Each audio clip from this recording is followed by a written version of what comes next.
সুখ দুঃখ উত্থান পতন মানব জীবনের অবিচ্ছেদ্য এক অংশ। আজ যা বর্তমান, আগামীকাল তা অতীত। মানুষ মূলত অতীতের অভিজ্ঞতায় বর্তমানকে সাজায়, আর বর্তমানকে ভিত্তি করে গড়তে চায় তার অদূর ভবিষ্যৎ। কিন্তু জীবন কি পরিকল্পনা মাফিক চলে? চলে না। বরং যখন যা পরিকল্পনা করে সেটারই বিপরীত কিছু ঘটে। মানুষ যাকে আঁকড়ে ধরতে চায় সেটাই সবার আগে হারিয়ে যায়। তখন মনে হয় চেনা পৃথিবী নিষ্প্রাণ হয়ে গেছে, বেঁচে থাকার ইচ্ছে শক্তিটুকু হারিয়ে গেছে। কিন্তু সময় যত গড়ায় কিছুর উছিলা হলেও শূন্যের ঘরে শূন্যস্থানগুলো ধীরে ধীরে পূরণ হতে থাকে। ঠিক যেমন শীতকালে ঝরা পাতা ঝরিয়ে প্রকৃতি যখন নিঃস্ব হয়ে পড়ে, তখনই কিন্তু বসন্তের আগমন ঘটে। গাছে গাছে ডালে ডালে নতুন কুঁড়ি গজাতে থাকে। শূন্য গাছটাও নিজের রূপ ফিরে পায়। এটাও জীবনের শিক্ষণীয় দিক। প্রকৃতি যেন উদাহরণ দিয়ে বুঝিয়ে দেয়, ঝরে যাওয়া মানেই শেষ নয়, হারানো মানেই থমকে যাওয়া নয়, বরং কখনো কখনো ঝরে যাওয়া মানে নতুন কিছু সূচনাও হয়। 3 দিন পরের ঘটনা। দেখতে দেখতে নির্বাচনের 3 দিন পেরিয়ে গেছে। তবে চৌধুরী নিবাস থেকে শুরু করে সায়নের পার্টি অফিসে আনন্দের রেশ এখনও কাটেনি। বাড়িতে মেহমানদের আনাগোনা লেগেই আছে। যদিও সিটি কর্পোরেশন এবং পৌরসভার আইন অনুযায়ী বিজয়ী প্রার্থী ভোট পাওয়ার পরদিনই চেয়ারে বসতে পারে না, কারণ মেয়র হওয়ার পর বেশ কয়েকটি আইনি ধাপের মধ্যে দায়িত্ব বুঝিয়ে দেওয়া হয়। নিয়ম অনুযায়ী সব দায়িত্ব বুঝে নিতে আরও কিছুদিন সময় লাগবে সায়নের। এতে অবশ্য ভালো হয়েছে। শরীরটা ভীষণ খারাপ তার। হঠাৎ জ্বরে আরও কাবু হয়ে গেছে বেচারা। এমনিতেই 3 বেলা কড়া অ্যান্টিবায়োটিক ওষুধ খেতে হচ্ছে। ওষুধের প্রভাবে ঘুম ঘুম ভাব বেড়ে গেছে। বসে থাকতে থাকতেই ঘুমিয়ে পড়ছে। আবার কখন রাত শেষে ভোর নামে তাও বুঝতে পারে না। জেদ দেখিয়ে না ঘুমালে শরীর থরথর করে কাঁপে, মাথা ঘোরে। তাছাড়া যে বিপদ থেকে বেঁচে ফিরেছে, টাইম টু টাইম ওষুধ না খেলে শীঘ্রই বিছানাগত হয়ে পড়ে থাকতে হবে। কিন্তু এখন কি পড়ে থাকার মতো পরিস্থিতি আছে? নেই। বোনটাকে বাড়ি আনতে হবে, বউটার যত্ন নিতে হবে, দায়িত্ববান মেয়র হতে হবে, বাড়ির মানুষগুলোকে ভালো রাখতে হবে। এখন কত কাজ, কত দায়িত্ব তার। এদিকে ঘুমন্ত সায়নের বুকে মাথা রেখে স্বর্ণের রাত কাটে তাকে দেখতে দেখতেই। একটু ঘুমাতে পারে না সে, ঘুমই আসে না। যদিও চোখ বুজে আচমকা চমকে উঠে সায়নকে হাতড়ে খুঁজতে থাকে। মস্তিষ্কে এখনও হারানোর ভয়টুকু গেঁথে আছে। ঘুমালে মনে হয় এই বুঝি স্বপ্ন ভেঙে গেল, এই বুঝি সায়ন হারিয়ে গেল। মনে যখন এসব ভাবনা জেঁকে বসে, তখন ঘুমন্ত সায়নকে ছুঁয়ে ছুঁয়ে দেখে। তার ক্ষততে আলতো স্পর্শে হাত বুলায়, ঠোঁট ছোঁয়ায়। প্রিয় পুরুষের শরীরে কাটাছেঁড়া দেখে নীরবে চোখের জল ফেলে। সে যে ফিরে এসেছে এর জন্য যতবার তাকে ছোঁয় ততবারই শুকরিয়া জ্ঞাপন করে সে। এখন সকাল 10টা, অথচ রোদের তাপ দেখে মনে হচ্ছে শরীর ঝলসে দেবে। দিনটা কেমন হতে যাচ্ছে সূর্যমামা যেন সকাল থেকেই জানিয়ে দিচ্ছে। কিন্তু তাতে কি কাজকর্ম থেমে থাকবে? থাকবে না। কারণ দিনমজুর থেকে শুরু করে হতদরিদ্রের পরিবারগুলোর কাজ করলে টাকা পাবে, আর টাকায় পাবে এক মুঠো ভাত। তাদের জন্য রোদ কিংবা বৃষ্টি বড় কথা না, বড় হলো পেটের ক্ষুধা। চৌধুরী পরিবারের সদস্যগুলো নাস্তা সেরে যে যার কর্মে বেরিয়ে গেছে। বাড়ির গৃহিণীরা লেগে পড়েছে সাংসারিক কাজে। সায়ন আজও দেরি করে উঠে নাস্তা সারল। 2 দিনের তুলনায় আজকে ঝরঝরে লাগলো। গায়ে জ্বর নেই, তাই আজমকে ডেকে নিয়ে নগর ভবনে একবার ঢু মেরে পূর্বের পার্টি অফিসের সামনে পেতে রাখা বেঞ্চে বসল। অন্য ছেলেপুলে সঙ্গে আছে। কথা হচ্ছে, হাসাহাসি হচ্ছে। আজমের বিয়ে দেওয়ার জন্য পাত্রী খোঁজা হচ্ছে। আজমের কেমন পাত্রী দরকার এই নিয়ে কথাবার্তা হচ্ছিল। হঠাৎ চৌধুরী বাড়ির গাড়ি দাঁড়াতেই সায়ন ঘাড় ঘুরিয়ে তাকালো। গাড়ির জানালা দিয়ে স্বর্ণকে মাথা বের করতে দেখে সায়ন ক্রাচ নিয়ে খোঁড়াতে খোঁড়াতে গাড়ির কাছে গেল। বলল, কি হে লাল বনের লাল সুন্দরী, ফুলটুসি সেজে কোথায় যাওয়া হচ্ছে? উঠে এসো। একথা শুনে সায়ন চোখ মুখ কুঁচকে গম্ভীর কণ্ঠে বলল, দিনে দুপুরে ফাঁকা গাড়িতে ডাকছিস কেন? বাসায় বাপ ভাই নাই? বাপ ভাই আছে, কিন্তু জামাই নাই, তাই আপনাকে ডাকছি। ডাকার কারণ? বড্ড প্রেম প্রেম পাচ্ছে। যদি প্রেম করতে সাহায্য করতেন খুব উপকার হতো। ছি ছি, চৌধুরী বাড়ির মেয়ের এত অধপতন। আসবে তুমি? ডাক্তারের কাছে যাব, লেট হচ্ছে। ডাক্তারের কথা শুনে সায়ন ধীরে ধীরে গাড়িতে উঠে বসল। সে বসতেই স্বর্ণ বিনা বাক্যে কাঁধে মাথা রেখে চোখ জোড়া বন্ধ করে নিল। নিঃশব্দে প্রিয় ঘ্রাণ টেনে নিল। সায়ন তাকে বাহুডোরে আগলে নিয়ে কপালের একপাশে চুমু এঁকে চিন্তিত সুরে বলল, শরীর কি বেশি খারাপ? এত বমি হচ্ছে কেন? দিন দিন কমার বদলে বাড়তেই আছে। গত রাত থেকে কিছুই খেতে পারিসনি। না খেলে আমার ছানা পুষ্টি পাবে কিভাবে? শালার ডাক্তার ভালো ওষুধ দিচ্ছে না নাকি? শালাকে দোচন না দিলে হবে না দেখছি। সায়নের কথা শুনে স্বর্ণ দুম করে তার উরুর উপর কিল বসিয়ে দিল। তারপর ধমকে সুরে বলল, খবরদার, ডাক্তারের চেম্বারে উল্টাপাল্টা কথা বলবে না। জীবনে দেখেছিস আমি উল্টাপাল্টা কথা বলেছি? আমি হলাম পুরুষ মানুষ, যা বলি মুখের উপর বলার সাহস রাখি। ম্যাও ম্যাও করার স্বভাব আমার নেই। তাছাড়া আমি জেন্টেলম্যান, ওসব বালসাল মার্কা কথাবার্তা আমার মুখেও আসে না। তাই না? অথচ সেদিন দুপুরে দেখলাম আবেগে পড়ে আবেগীর বাপ হয়ে বলেছিলে, রাজনীতি করব না, ব্যবসা করব। শুদ্ধ ভাইয়ের বাস খেয়ে পড়ে না হুঁশ ফিরল। তুই কি আমাকে অপমান করলি? করলাম, গায়ে মাখলাম না। হু। একথা শুনে স্বর্ণ না চাইতেও হেসে ফেলল। বেহায়া নির্লজ্জ পুরুষটাকে এই কারণেই এত ভালোবাসে। অতপর খুনসুটি করতে করতে দুজনেই ডাক্তারের কাছে গেল। ডাক্তার স্বর্ণকে চেক আপ করে জানালেন আগের ওষুধই চলবে। ওজন কমে যাচ্ছে, পুষ্টিকর খাবার দাবার খেতে হবে। বেশি করে পানি পান করতে হবে। সাবধানে হাঁটাচলা করতে হবে। জার্নি উঁচু সিঁড়ি দিয়ে বারবার ওঠানামা করা যাবে না। এইটুকু বলে ভদ্র হয়ে পাশে বসা সায়নের দিকে একবার তাকালেন। বুঝলেন এটা পেশেন্টের স্বামী। তাই তাকে উদ্দেশ্য করেই আরও একটা সতর্কবাণী দিলেন। দুজনই মাথায় রাখবেন আপনাদের অনাগত সন্তানের কথা। সহবাসের সময় সচেতনতা অবলম্বন করবেন। একটু অসচেতনতায় আপনাদের বাচ্চার ক্ষতির কারণ হতে পারে। স্বর্ণের বারণ শুনে সায়ন এতক্ষণ চুপচাপ বসেছিল। মন দিয়ে ডাক্তারের কথা শুনছিল। হঠাৎ একথা শুনে তার মনে হলো চুপ করে বসে থাকলে দায়িত্ববান স্বামী হওয়া যায় না। তাছাড়া সে যথেষ্ট সচেতন, ডাক্তারকেও তো জানানো উচিত। তাই স্বর্ণকে উদ্দেশ্য করে বলল, আমি এখন সচেতনই থাকি, তাই না? বল জান। এই তো গতকাল রাতেও জেন্টেল ছিলাম, তুই না বলার পর আর জোর করেছি? তার কথা শুনে ডাক্তার খুক খুক করে কাশলেন। ভালো করে তাকালেন সামনের চেয়ারে বসা ভদ্রবেশের ছেলেটার দিকে।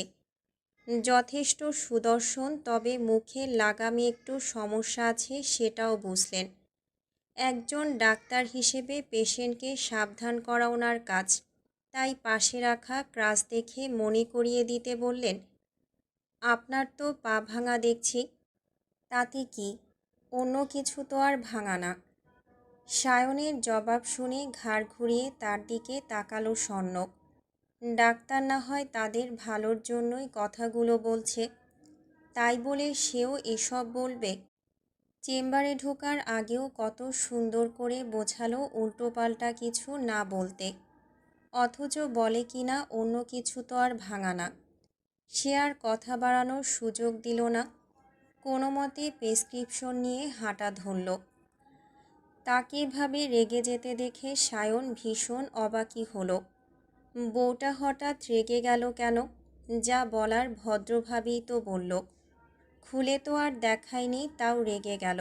স্বর্ণ চলে যাচ্ছে দেখে সেও বউয়ের পেছনে পেছনে যেতে বলল, রাগিস না বউ, আস্তে হাট, ব্যথা পাবি তো। আচ্ছা যা, ভাঙা ভাঙা। তার কথা শুনে স্বর্ণ দাঁড়িয়ে গেল। হাতে থাকা পানির বোতলটা ছুটতেই সায়ন ক্যাচ ধরে ফেলল। কি আশ্চর্য, ভাঙা না বললেও রেগে যাচ্ছে, আবার ভাঙা বললে তেড়ে মারতে আসছে। এ কোন পাগল ছাগল বউ জুটেছে তার কপালে। এসবের চক্করে এখন তো নিজেই দোটানায় পড়ে যায় আসলে ভাঙা নাকি ভাঙা না। কিন্তু বউটাকে তো এখন সামলাতে হবে। এখন রাগারাগি মোটেও ভালো না। তাই ৩২ পাটি দাঁত বের করে হেসে বলল, রাগ করে না পাখি, শান্ত হ।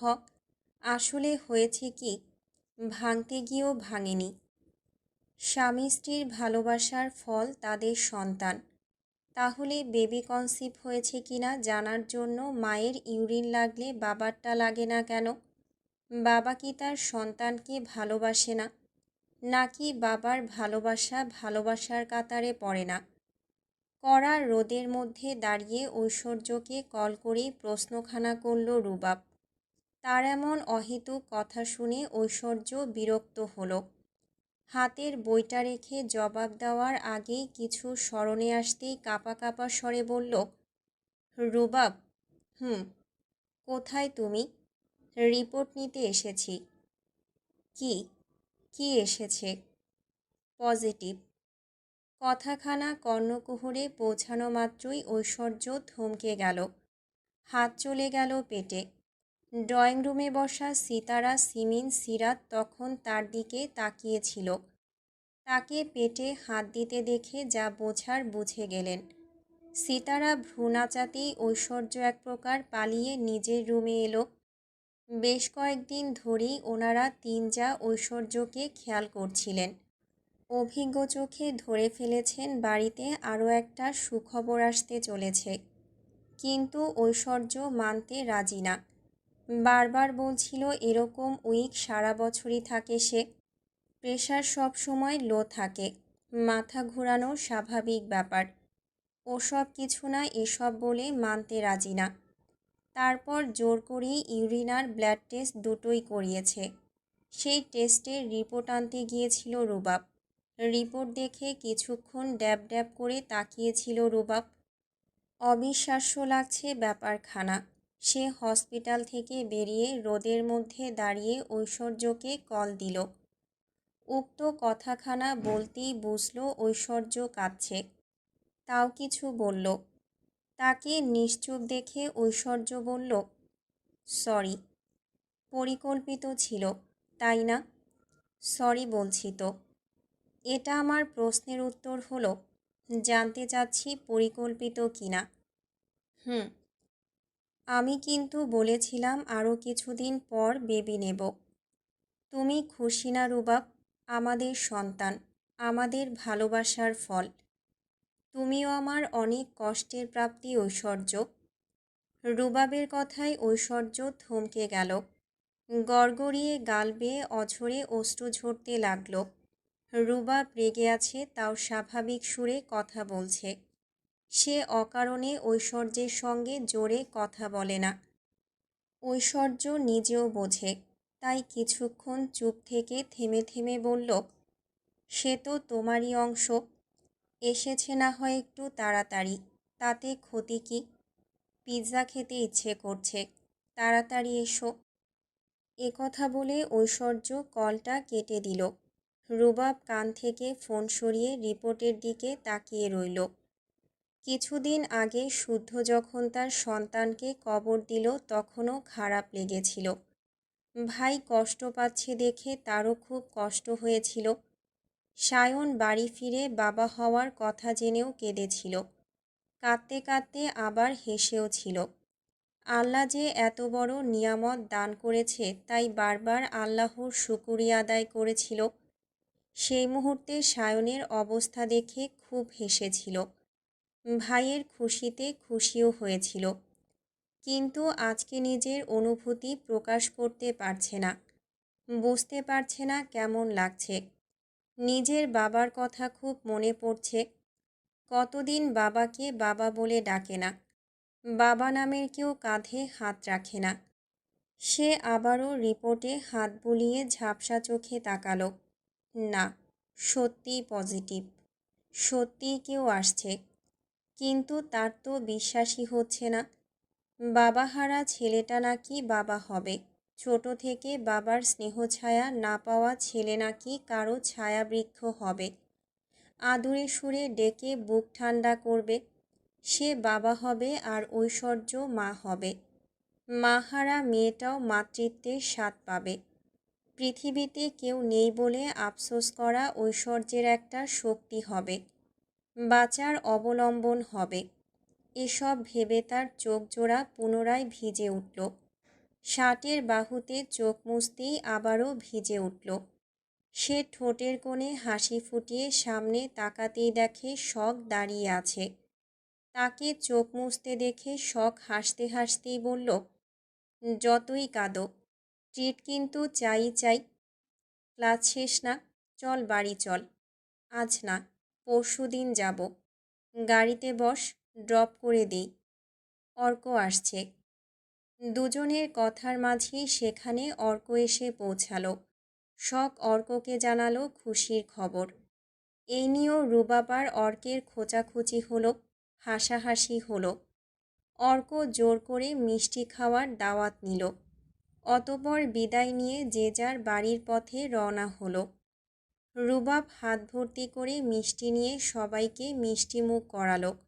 বাড়ির সবার কাছে পৌঁছে গেল সুখবরের কথা। হৈ হৈ করতে লাগলো সবাই। ভীষণ খুশিও হলো।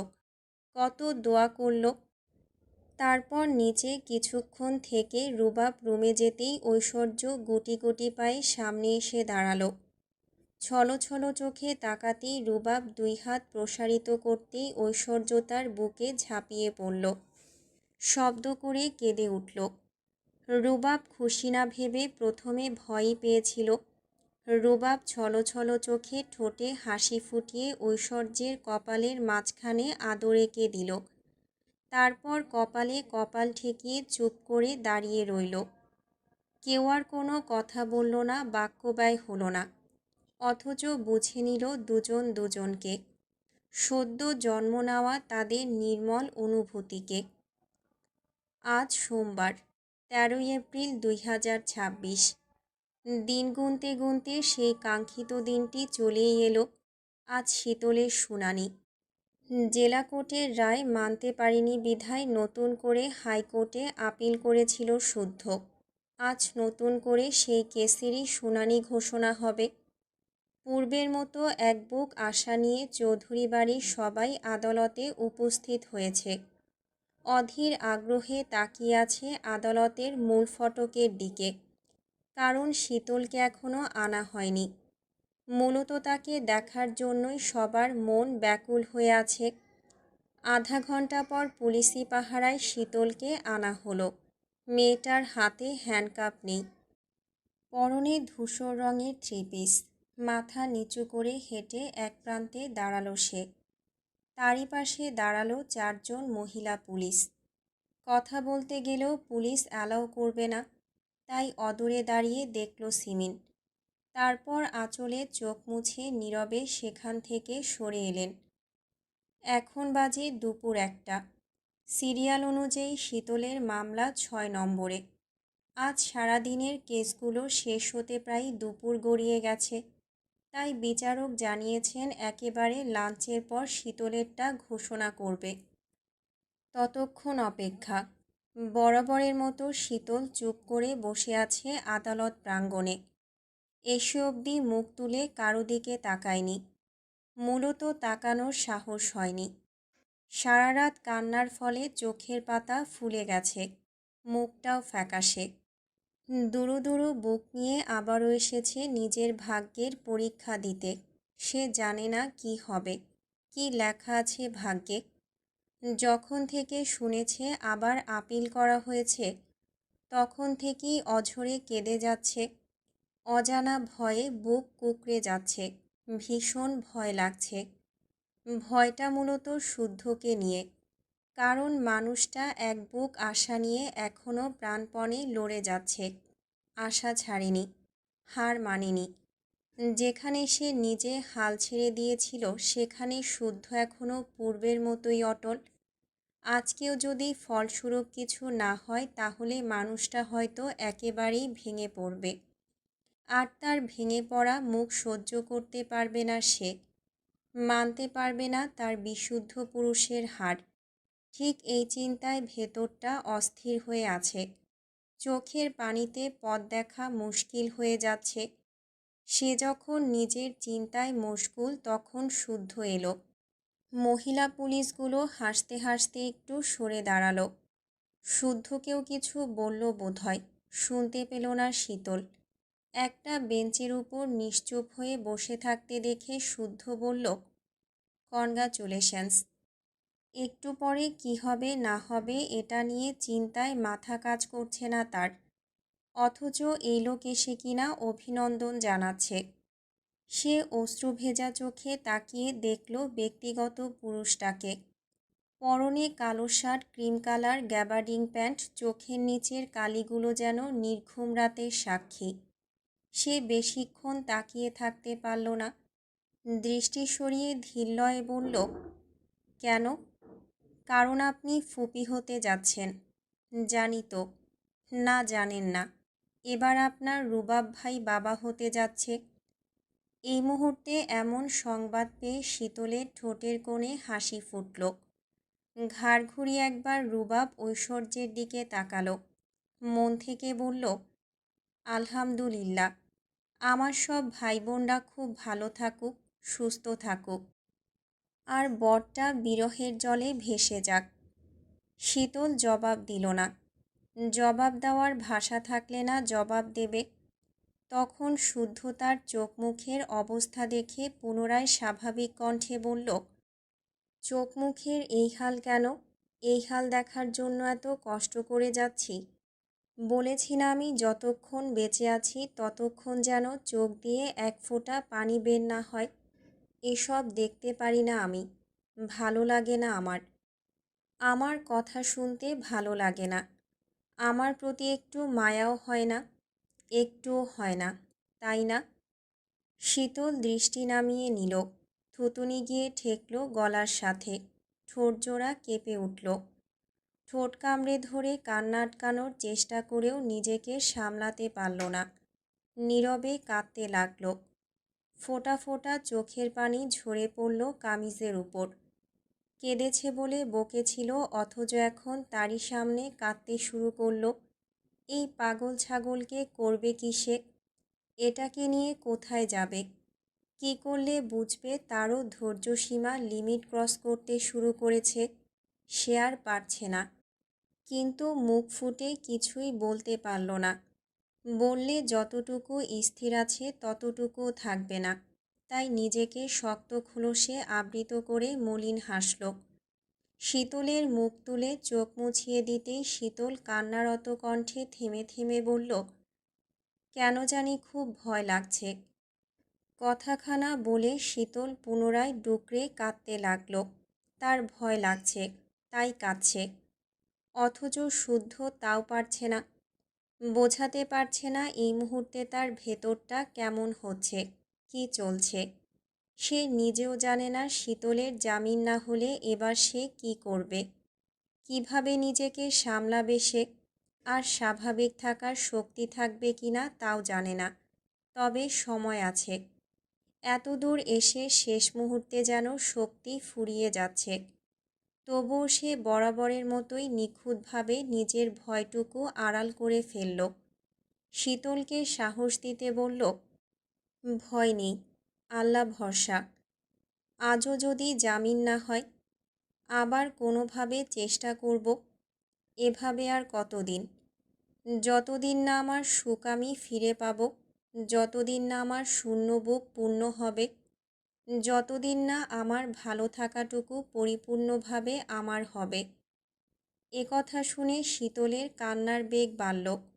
শুদ্ধর হাতটাকে আঁকড়ে ধরে হাতে কপাল ঠেকিয়ে কাঁদতে লাগল। আজকাল বড্ড আফসোস হয় সে কেন আরও আগে শুদ্ধকে বুঝতে পারেনি, কেন তার পবিত্র ভালোবাসার গভীরতা বোঝেনি, কেন বোঝেনি মানুষটা এত যত্ন করে ভালোবাসতে জানে, এত যত্ন করে আগলে রাখতে জানে।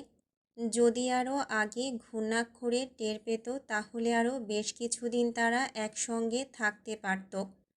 তাদের জীবন আরও সুন্দর সুন্দর কিছু মুহূর্ত যুক্ত হতো। আরও আগে ভালোবাসার মানে বুঝত। আবার কবে আসবে সুদিন, কবে বাড়িতে ফিরতে পারবে, কবে আদুরে বিড়াল ছানার মতো প্রিয় পুরুষটার বুকে শান্তি খুঁজতে পারবে। আর যে সহ্য হয় না, আর না ধৈর্যে কুলাচ্ছে। শীতলকে এভাবে কাঁদতে দেখে বাড়ির সবাই অশ্রুভেজা চোখে এদিকে তাকিয়ে আছে। কয়েক মাস যাবৎ কাঁদতে কাঁদতেই দিন কাটে ওনাদের। এভাবে দেখতে পারে না শুদ্ধ শীতলকে। কতদিন তাদের খুনসুটি মুহূর্ত দেখেনি, ঝগড়া করতে দেখেনি। মুখে না বললেও তাদের চালচলনে একে অপরের প্রতি ভালোবাসা প্রকাশের দৃশ্য চোখে পড়েনি। ওই সেসব সুখ কোথায় হারালো সেসব দিন? ওনারা সবাই আজ সৃষ্টিকর্তার কাছে ফরিয়াদ জানালো, এবার যেন এই দুটো প্রাণ এক হতে পারে। ছেলে মেয়ে দুটোর কেউই ভালো নেই। পৃথিবী সমান সুখ এনে দিলেও তারা ভালো থাকবে না, হাসবেও না, যদি না দুজন দুজনকে পাশে না পায়। সায়ন ঘাসের উপর দুই পা মেলে দিয়ে বসে পড়েছে। দাঁড়িয়ে থাকা তার পক্ষে সম্ভব হচ্ছিল না।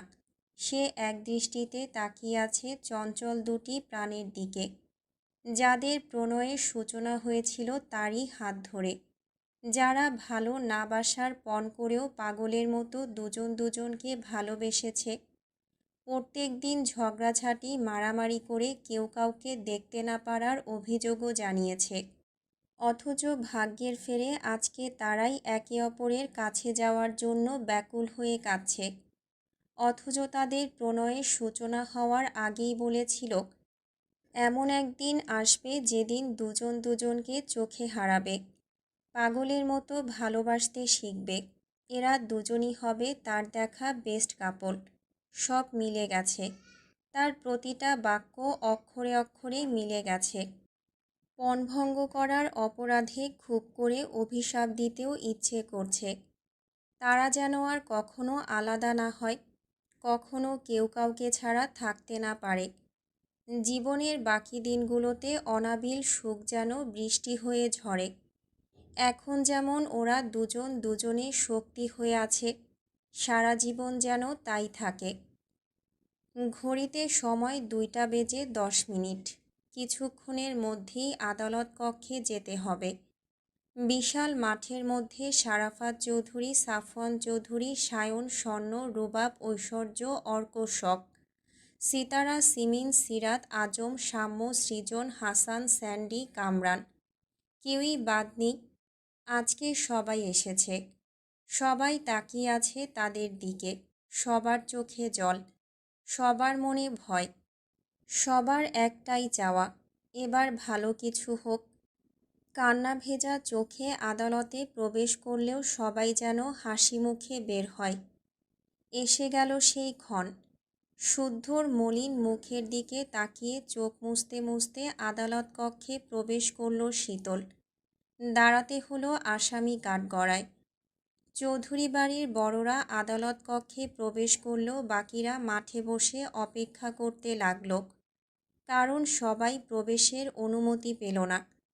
কক্ষে বিচারক প্রবেশের আগ মুহূর্তে অহেতুক কথা না বলার সাবধান বার্তাও জানানো হলো। একটু পরেই বিচারক এলেন, বসলেন নিজের আসনে। বিচার কার্য শুরু হলো। পুরো কক্ষে তখন পিনপতন নিস্তব্ধতা। শুদ্ধ আজও নিশ্চুপ হয়ে বসে আছে। শীতলের মুখ দেখে টেনশন যেন দ্বিগুণ বেড়ে গেছে। দরদর করে ঘামছেও। 1 বছরের রায় তার বুকে বিশাল বড় পাথর তুলে দিয়েছিল। 1 বছর শীতলকে ছেড়ে থাকার কথা ভাবতে পারে না সে, পারবেও না থাকতে। যার কারণে আজ আবার ওইখানে উপস্থিত হতে হয়েছে। আজকের রায় হয় তার বুকের পাথর সরাবে, নতুবা আরও বড় পাহাড় তুলে দেবে। তবে শেষটা দেখেই ছাড়বে সে। এক পর্যায়ে বিচারকের রায় ঘোষণার সময় ঘনিয়ে এলো। তিনি তীক্ষ্ণ দৃষ্টিতে শীতলের দিকে তাকালেন। শীতল তখন ওনার দিকেই তাকিয়েছিল। চোখাচোখি হলেও চোখ সরালো না, ভয় পেয়ে মাথা নত করল না। তা দেখে বিচারক পুনরায় ফাইলে দৃষ্টি নিবদ্ধ করলেন। পূর্বের রায়ের কাগজগুলো বেশ সময় নিয়ে দেখলেন। অতঃপর এক পর্যায়ে মৃদুস্বরে গলা খাকারি দিয়ে রায় ঘোষণার প্রস্তুতি নিলেন। আদালত কক্ষ তখন একেবারেই নীরব, শুধু শোনা যাচ্ছে ঘূর্ণায়মান ফ্যানের শব্দ। বিচারক এবার গুরুগম্ভীর কণ্ঠে ঘোষণা করলেন, তদন্ত রিপোর্ট এবং জেলা আদালতের নথি পর্যালোচনা করে আদালত এই সিদ্ধান্তে উপনীত হয়েছে যে সংঘটিত অপরাধটি ছিল তাৎক্ষণিক এবং সম্পূর্ণ আত্মরক্ষামূলক। পরিস্থিতির শিকার হয়েই আসামি চরমপথটি বেছে নিতে বাধ্য হয়েছিল। এইটুকু শুনেই শুদ্ধ নিঃশ্বাস যেন আটকে এলো। সে হাতের মুঠো শক্ত করে শীতলের মুখের দিকে তাকালো। শীতলও তখন নিষ্প্রাণ, ফ্যাকাশে মুখে পাথরের মতো চেয়ে আছে শুদ্ধর দিকে। এখন যে রায় আসুক না কেন তা মেনে নেওয়া ছাড়া উপায় নেই। এখানে তাদের কোনো হাতও নেই, কিছু বলারও নেই, কিছু করারও নেই। বিচারক তখনও গম্ভীর কণ্ঠে বলে চলেছেন, এবং নিষিদ্ধ ইলেকট্রনিক ডিভাইস অবৈধভাবে নিজের কাছে রাখার অপরাধে আসামিকে আরও 50,000 টাকা অর্থদণ্ড প্রদান করা হলো। একই সাথে আসামির বয়স, সামাজিক পটভূমি এবং মানসিক অবস্থা বিবেচনা করে জেলা আদালতের পূর্ববর্তী সাজা বাতিলপূর্বক তাকে সসম্মানে খালাস দেওয়া হলো। আসামিকে এখন থেকে নিজ গৃহে এবং স্বাভাবিক জীবনে ফিরে যাওয়ার জন্য অনুমতি দেওয়া হলো। এইটুকু শুনেই চোখের পাতা বন্ধ করতেই শুদ্ধর চোখ দিয়ে অঝরে অশ্রু ঝরে গেল। বুকের ভেতরটা কেমন যে করছে ভাষায় প্রকাশ করার মতো না। 2 চোখে পানি নিয়ে তার ঠোঁটে ফুটল বিজয়ীর হাসি। অবশেষে সে পেরেছে অভিলাষীকে নিজের কাছে ফেরাতে। ফিরে পেয়েছে তার সুখ, হাসি, ভালো থাকাটুকু। পুরো কক্ষে তখন সবার চোখে আনন্দ অশ্রু ঝরছে। বিচারক নিজের রায় শোনানো শেষ করে উঠে চলে গেলেন। উনি যেতেই শীতল কাঠগড়ায় মাথা ঠেকিয়ে শব্দ করে কেঁদে উঠল। ওর কান্না পুরো কক্ষের দেয়ালে দেয়ালে যেন প্রতিধ্বনি হলো। বুক ফাটা কান্না এত করুণ হয়। বোনকে এভাবে কাঁদতে দেখে সায়ন রুবাব ছুটে গিয়ে বোনকে বুকে আগলে নিল। বোনকে থামাবে কি? কিছু বলার মতো অবস্থায় আছে কি তারা? নেই তো। এতক্ষণ বহু কষ্টে দম আটকে বসেছিল। শীতল থামছে না, তাকে থামানো যাচ্ছে না দেখে নিজেরাও উচ্চ শব্দে কাঁদতে লাগল। তাদেরকে কাঁদতে দেখে শারাফাত চৌধুরী, সাফন চৌধুরী, সিতারা, সিমিন, সিরাত দ্রুত পায়ে এগিয়ে গেলেন। গুটি গুটি পায়ে এগুলো স্বর্ণ, শখ আর ঐশ্বর্য। শুধু চুপ করে অনর সেভাবেই বসে রইল শুদ্ধ। কাঁদুক সে, প্রাণ খুলে কেঁদে নিক, কেঁদে কেঁদে বুকের ভেতর জমে থাকা কষ্টগুলো হালকা করে নিক। এতদিন যে কষ্টে গুমড়ে মরছিল সেসব কষ্ট এখানেই মাটি চাপা দিয়ে দিক। সে চুপ করে শুনল শীতলের হৃদয় বিদারক কান্না। কান্না মিশ্রিত সুরে বলা প্রতিটা কথা, প্রতিটা বাক্য। শীতল তখনও সায়নের হাত আঁকড়ে ধরে চিৎকার করে কেঁদে বলেই যাচ্ছে, আমি কোন সাহসে বাড়িতে যাব ভাইয়া? কি করে ওই বাড়িতে ঢুকব? আমার আমার বাবা আর ওই বাড়িতে নেই ভাইয়া। বাড়িতে গিয়ে কাকে বাবা বলে ডাকব? কে আমার ডাকে ছুটে এসে বুকে আগলে নেবে? আমি কাকে আমার কষ্টের দিনগুলোর কথা জানাবো ভাইয়া? শেষবার যখন বাড়ি গিয়েছিলাম আমার বাবা কাফন পরে কত আরামেই না ঘুমাচ্ছিল, কত ডাকলাম উঠল না, মাথায় হাত রেখে বলল না, কাঁদে না মা, বাবা সব সময় তোমার সঙ্গে আছি। ভাইয়া, আমার বাবা আমাকে ফাঁকি দিয়েছে ভাইয়া। আমার বাবা আমার ফেরার অপেক্ষা করেনি। আজ মুক্তি ঠিকই হলো। শুধু আমার কলিজার টুকরো বাবাকে হারিয়ে ফেললাম। আমি আর পাবো না আমার বাবাকে। আর দেখতে পাবো না আমার বাবার হাসি মাখা মুখ। আর পাবো না বাবার গায়ের গন্ধ। আমি আমি এই অভাব কী দিয়ে পূরণ করব? কী করে এই আফসোস মেটাবো আমি? কাকে ডেকে আমি কলিজা ঠান্ডা করব? তার করা আকুতিতে উপস্থিত প্রতিটা সদস্য অঝরে কাঁদতে লাগলেন। অবাক করা ব্যাপার, এক কোণে দাঁড়ানো পুলিশটাও কাঁদছে। বুকে গিয়ে যেন লাগছে শীতলের প্রতিটা কথা। তার জায়গায় না দাঁড়ালেও কথাতে হৃদয়খানা এফোড় করে দিচ্ছে। শুদ্ধ আর বসল না। চোখ মুছতে মুছতে কক্ষ থেকে বেরিয়ে গেল। আর যেতে যেতে মনে মনে বলল, কেঁদে নে ব্যাঙাচি, মন প্রাণ খুলে কেঁদে নে। এটাই যেন তোর জীবনের শেষ কান্না হয়। তোর কান্না বড্ড বিধ্বংসী রে, আমার ভেতরটাকে ভেঙে চুরে একাকার করে দেয়। এদিকে বাইরে অর্ক, হাসান, কামরান, আজম, অর্ক, সাম্য, সৃজন অস্থির হয়ে পায়চারি করছিল। টেনশনে তাদের বেহাল অবস্থা। শুদ্ধ কক্ষ থেকে বেরিয়ে মাঠে আসতেই তাকে ঘিরে ধরল। শুদ্ধ শুধু সম্মতিসূচক মাথা নাড়াতেই তারা এক সুরে চিৎকার করে বলে উঠল, আলহামদুলিল্লাহ। টেনশনে এক একজন ঘেমে নিয়ে একাকার অবস্থা।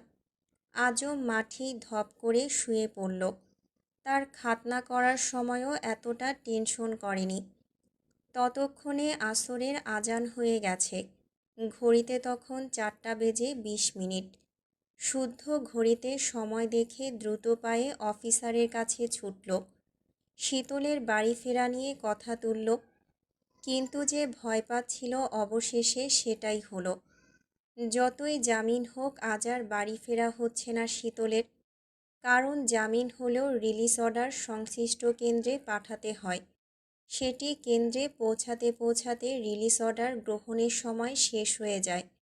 তাছাড়া সূর্যাস্তের পর সন্ধ্যার পর বন্দিকে দেখা করার সুযোগ দেয় না। সেখানে বাড়ি ফেরার আশা করা একেবারে অযৌক্তিক। এটাই নিয়ম। বছর বছর না, যুগ যুগ ধরে এমনটাই হয়ে আসছে। তারা নিয়মের বাইরে যেতে পারবে না। আজকের রাতটুকু না হয় কেন্দ্রে কাটিয়ে আগামীকাল সকালে বাড়ি ফিরবে। এতদিন এত কষ্ট করল, আরও একটু করুক। শুদ্ধর বলার কিছুই রইল না। বোঝাতে পারল না তার মনের অবস্থা। তবে এটাই স্বস্তির কথা, জামিন হয়ে গেছে। এদিকে অফিসারের হুকুম পেতেই মহিলা পুলিশ শীতলকে কেন্দ্রে নিয়ে যাওয়ার জন্য আদালত কক্ষ থেকে বের হলো। বাড়ির বাকি সদস্যরাও পেছন পেছন বেরিয়ে এসেছে। শুদ্ধ তাদের দিকে এগিয়ে গেল। শীতল কেমন রিয়্যাক্ট করে কে জানে, তাও সে হাসি মুখে বলল, আসরের আজান পড়ে গেলে কেন্দ্রে যেমন দেখা করতে দিত না, ওই নিয়ম এখানেও। ছাড়বে না? আর একটা রাতের ব্যাপার। শীতল কিছু বলল না, শুধু ঘাড় কাত করে সম্মতিসূচক মাথা নাড়ল। তখনই সাম্য ডেকে উঠতেই শীতল ডানে তাকাতেই দেখতে পেল সায়ন, রুবাব, অর্ক, আজম, কামরান, হাসান, সাম্য, সৃজন হাসি মুখে দাঁড়িয়ে আছে। তাদের কিছু বলার আগেই সবাই হাত তুলে ইশারায় স্যালুট করল। অর্থাৎ অনেক কষ্ট যুদ্ধ শেষে তোমার কঠিন পথযাত্রা শেষ। তুমি মুক্ত, তুমি বিজয়ী, তুমি সাহসী। একজন সাহসী বোন হয়ে ভাইয়ের বিপদে রুদ্রাণী রূপে আবির্ভাব হওয়ার জন্য তোমায় সালাম। তাদের এহেন কাণ্ডে শীতলের চোখ জোড়া জলে ভরে গেল। কতদিন পর মন খুলে হাসল। যাওয়ার সময় হয়ে গেছে তাই পা বাড়াতেই অর্ক হঠাৎ চেঁচিয়ে বলল, হেই শালিকা, কাল কি তাহলে আরেকবার সাজাবো? কি? আমার বন্ধুকে বরবেশে?